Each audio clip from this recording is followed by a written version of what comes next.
Hello everyone, welcome to a replica airguns video. My name is Michael K and I'm switching it up. I'm back to an airgun. Earlier this week I reviewed a couple KWC airsoft pistols, and I know not everybody's an airsoft fan, so I do like to switch things up and go back and forth from BB, pellet, airsoft, throwing a little paintball here and there. So today we're looking at an Umarex HK P30. Now this is a CO2 pellet pistol that can also shoot BBs. And I want to thank Umarex again for supplying this gun for review. It's always appreciated when a company supports us independent reviewers. Now just so you know, almost all of the guns I review I usually pay for myself, but every once in a while I get a free one for review. So let's get into some of the basic specifications for this HK P30. It's a non-blowback metal and plastic pistol. As you can see, this gun comes in matte black, sort of a matte with a little bit of satin to it, very similar to a blued finish. This gun uses standard 12 gram CO2 cartridges, and it shoots .177 caliber lead pellets and 4.5mm steel BBs with its rifled barrel. We'll get a little bit more into that rifled barrel and the BBs in a bit. Now when you're shooting pellets, you use this 8-shot rotary magazine, and when you shoot BBs, you feed the BBs into the full-size dropout magazine. And I'll show you later how to switch back and forth between the two. Now the magazine does hold 15 BBs. I found it comfortably fit 14. You can squeeze a 15th in there if you like. This gun weighs 764 grams, which is about 1.7 pounds. It also shoots in single and double action. It also has a claimed feet per second of 360 FPS. Now if you haven't noticed, this is a very close replica of a real H&K P30 semi-auto pistol. Now this gun is made by Umarex in Germany, so it's very high quality. As far as selling this gun in the replica airgun store, it is listed in my US site. I may list it in the Canadian site, so if you're watching this review at some point, you can always check in the description to this video where I'll usually have links, direct links to buy the gun in the replica airgun store. We have a Canadian and US store there. So if you're in Canada, shop in the Canada store. If you're in the US, shop in the US store. Now I'd like to do just a quick comparison, not so much to compare it to another gun that it looks just like, but I want to show you some other Umarex products that are very similar in how they're built. In other words, they use the rotary magazines and they're made in Germany, so they're very high quality, just like this gun. First off, we have this CP88, which is another very high quality gun by Umarex, and it uses the rotary magazine. Same style, fits in there. You'll see that later when I show you around. Very high quality, very heavy. This gun's mostly metal, top to bottom. Again, another Umarex product. This is the Government 1911A1. Again, there's the rotary magazine. Again, it uses these rotary magazines. Same style. And then we have my Beretta Model 92FS. Again, German made. Uses the rotary magazines. Hopefully it doesn't pop out. There we go. Same chamber for the rotary magazines. All metal gun. Very heavy weight. Made in Germany. So if you're interested in this style of gun, make sure to check out all of these Umarex rotary magazine German made guns. They're not exactly cheap, but they're extremely well made, very reliable, and they're excellent shooters. Alright, getting back to the HK P30, we're going to do a bit of a walk around now, take a look at the gun. So first off, I just want to explain what's metal and what's plastic. The top slide, even though it's two-piece, is metal. The slide catch is metal. The hammer is metal. The decocker is metal. The trigger is metal. The frame and the grips are all plastic. A lot of the magazine is plastic as well, with some metal. The magazine release is plastic, and the safety is also plastic. Alright, you'll notice that we have some markings on the slide, HK P30, have our caliber there, the front part of the slide. On the grips we have P30, very nice textured grips. Everything else is plastic, like I said. Internally there's a lot of metal inside the gun. Let's take a look at the other side here. And you'll see here we have some engravings in white. Umarex information here, company information, and also the trademark licensing description there. We have the F for the German market. We have made in Germany by Umarex back here. And again, the grips without any actual branding in that side. Not sure if the real HK P30 doesn't have the markings on this side, but this gun doesn't. Now this slide catch is molded into the frame, so it's not ambidextrous. It only works from this side. I guess you would say that the safety is ambidextrous. You basically push it from one side to the other. Looking at the top of the gun, you'll notice that the sights do not have white dots on the front of the back. Alright. The hammer is metal. It is single and double action, although the double action does take a bit of effort. And we'll take a look at the decocker again. Decocker's metal. Now this has to be out, even though you can pull the trigger, this has to be out. But this has to be with the red showing in order for you to fire. We'll take a look at the bottom here. We have our serial number. This is a plaque that's pushed into the plastic frame. We have some warning information on the plastic trigger guard. Again, we have our magazine release there. Now let's take a quick look at the magazine. Most of it's plastic with some metal in the top, also reinforced here. Now to put the CO2 in, you essentially just pop it in. So you would unscrew this, pop your CO2 in, finger tighten this with this all the way swiveled around backwards, finger tighten it. Once it's finger tight pretty much as you can, then you turn it now. I've already pre-tightened this, so I've gone a little bit too far. But you just turn that all the way around so it's facing forward, and that punctures the CO2. Now, to load BBs, this gets a little bit confusing, and I found that the manual was actually confusing. I read it in a way that I would think that you would have to do this in reverse to what I'm going to show you, but this is how this gun works with BBs and pellets. So when you're using BBs, you have to have this little button all the way out, so the magazine is pointing the front of the gun, the BBs are coming out here. This little button has to be on the left hand side of the magazine, popping out. If it's popping in, the follower isn't allowed to come down. And that is so that the follower stays up, so that when you're shooting pellets, no air pressure is going down through the magazine, which makes sense. So this allows you to put BBs in it.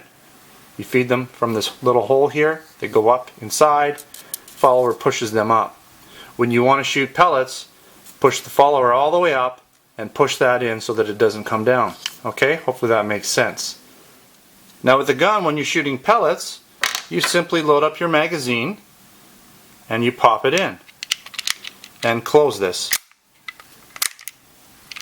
When you want to shoot BBs, you have to put this little guy in here with the two little pointy parts facing forward, just like that. Now you have to give it a good slam, close it up, and now it's ready to shoot BBs. So hopefully that makes sense to you. This just allows the BBs to pass through that area. Now the gun did come with two of these magazines, the metal ones.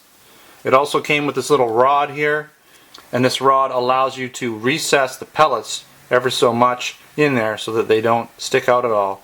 And it kind of pushes them in a little bit, which I'm sure will help somewhat with the feet per second, because they're already sort of past that point where you have to push them in. As long as they don't stick out the other side, you're going to be okay. And this rod is very useful for, again, for putting the pellets in. Now I haven't mentioned it to this point, but the gun does come with this nice case. I put the sticker on, it came with a sticker, so I put that on the case. But it's a nice hard shell case. Again, it comes with the two magazines, like this one. Comes with your BB adapter, push rod. Also comes with this little piece which is for the magazine. This is what allows the BBs to stay in the magazine but also come out when you shoot it. So you have two of these in case the first one wears down. And of course you have your manual.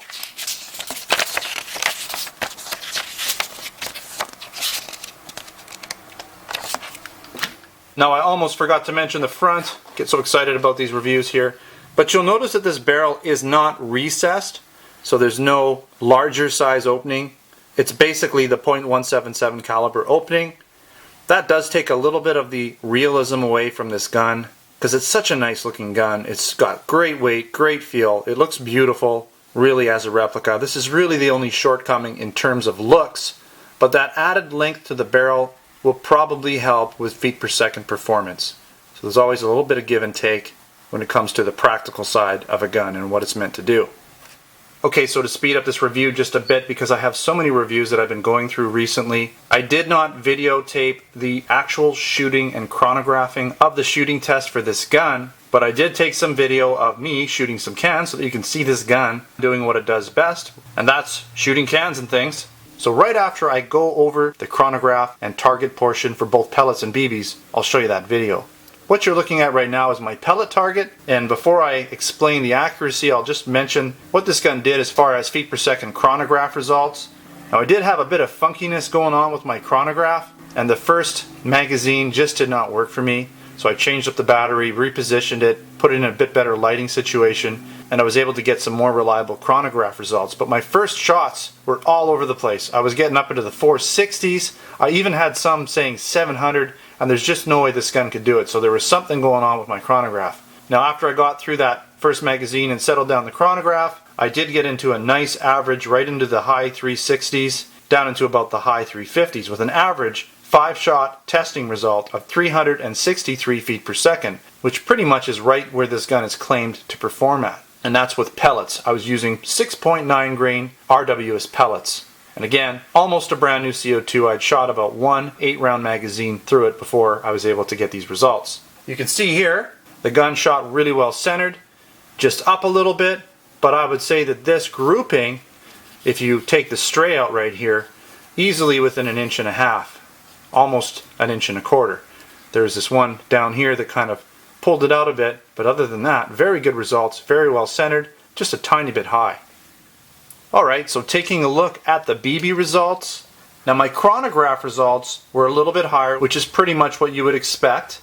Now these test results were taken right after the pellet results, so the CO2 was used up even a little bit more, but I would say I wasn't quite halfway through the CO2, and I averaged with 5 shots 415 feet per second. So not bad at all, and as you can see here, the grouping did spread out a little bit, although it was very well centered. I would say this grouping got closer to 2, maybe 2.5 inches.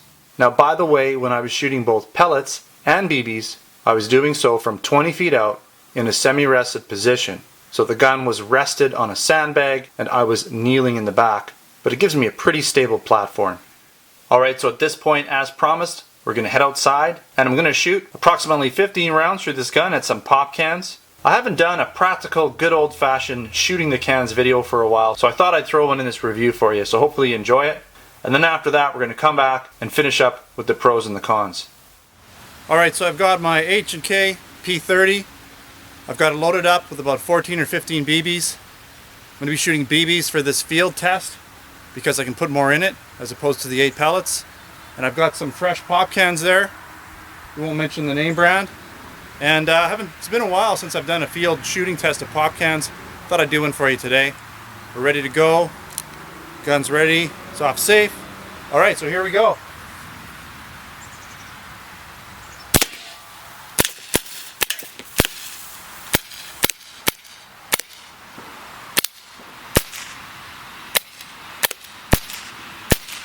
I think that's it.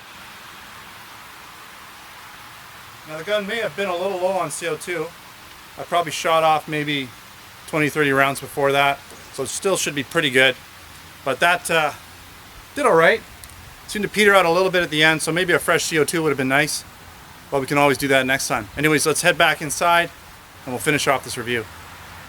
Alright, so it's always fun taking these guns outside and actually using them for what they're meant to do, and that's shoot stuff, whatever it might be, pop cans, targets. Sure, it's nice to collect, have them, hold them, but you really have to go outside and shoot them once in a while.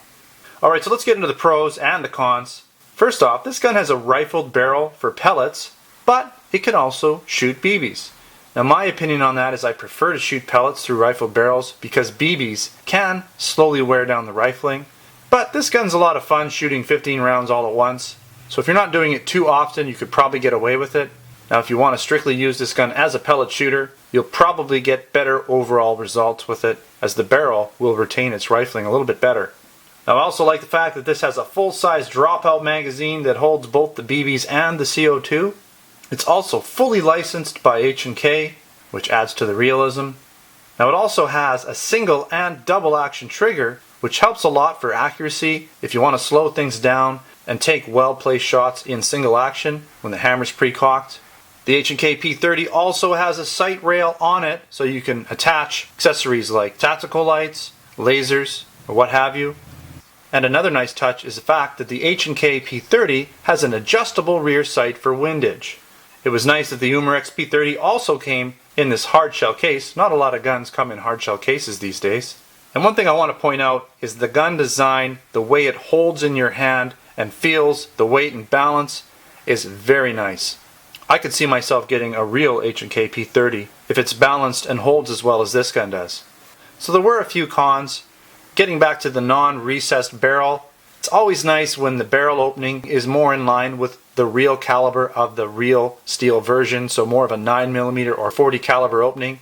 So you can see the .177 caliber opening, which is quite a bit smaller than that of the real 9mm or 40 cal version. I didn't mention this too much, but when I was shooting this gun, I really only managed to get about 60 shots out of it. So it does use a fair amount of CO2. Now I really do like the fact that it shoots in single and double action. The single action trigger is very nice, but the double action trigger is quite heavy. If you want to shoot this gun action style rapid fire, it is a bit of a workout for your finger. Alright, so that concludes this review of the HK P30 pellet and BB pistol. Again, I want to thank Umarex for providing this gun for review. Don't forget to come down to my website, replicaAirguns.com, where you can check out my full review of this gun. I'll have some additional photos for you there that you can check out. I might even have some other information that might have been left out of the video. If you haven't subscribed to my channel, please consider subscribing before you leave. You can also stay caught up on what's going on with Replica Airguns through my Facebook and Twitter channel. Username is Replica Airguns. And if you're in the market for a gun like this, whether it be this gun or something similar, come on down to the Replica Airguns web store. I have my US and Canada web stores with a variety of air guns, airsoft guns, blank guns, and accessories. Alright, so I want to thank everyone for watching, and until next time, take care.